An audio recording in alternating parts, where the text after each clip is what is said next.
Great. Ashish, would you agree, or? Yeah, I would definitely agree. I was recently out in the Bay Area, and if you ask anyone out in the Bay Area what Google is, they say it's an advertising company.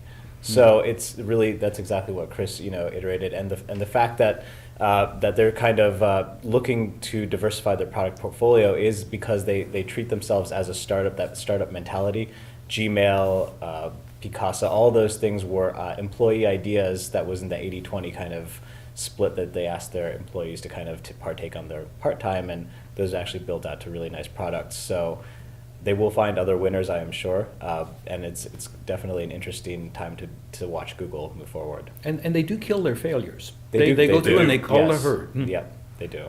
Any further insight, Daniel, that you wanted to? I was actually thinking of the Google Glass example as another great one. So I have a couple of friends that work at Google, and they say for every Google Glass there are dozens, plural, of failed projects that no one ever hears about, because Google is internally they're very good about failing quickly and moving on, right? And so I do think that's very important, and one of the things that they are very strong in, and I think they've got a very good culture of continuing to go that way. So I expect to see more driverless cars and Google Glass and things that I can't possibly imagine. These are proprietary data sources too. If you have a Google Glass, if you have your own driverless car system, you have data feeds of where people go, of what they're looking at. You have things you can edit into YouTube videos. So this all fits into a platform of search. I think it's consistent with search. It's one of these things where the business model has gotten complex enough, it's not easy to see the links.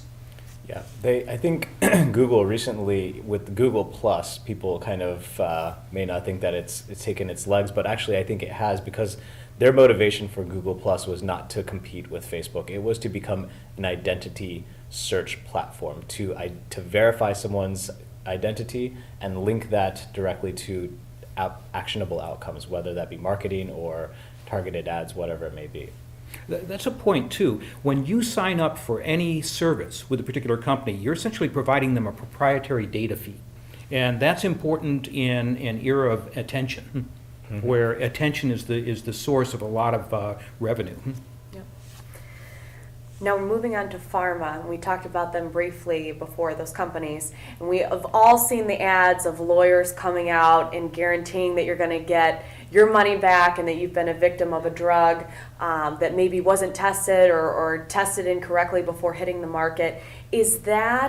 Are those advertisements symptomatic of an industry that's suffering in that way, that rushes to market too quickly? Or are those advertisements something that are to be expected with the rate that medicine is hitting the markets? Yes. So would you say that seeing all those advertisements mean pharma needs to draw back and do more research before their products hit the market? Pharma doesn't do that much fundamental research, I don't think. Next time you get a prescription from your doctor, take a look at Wikipedia and see where that was developed. You'll find it was developed in Europe or Japan or someplace else in the world, and that the company itself has just gotten the patent rights to it. Basically what you've got is a huge regulated oligopoly. It controls markets. It has enormous market power along with the hospitals, and up to this point it hasn't really been challenged. But I think the big challenge is going to come from the nanotechnology, the chemistry areas, as we start moving into, say, creating new body parts or understanding the chemistry of diseases rather than just throwing a new drug at them. Drugs that you ingest, drugs that you inject, I think these are late 20th century technologies. The new technologies are going to be replacement technologies, and it's going to come from these areas. Although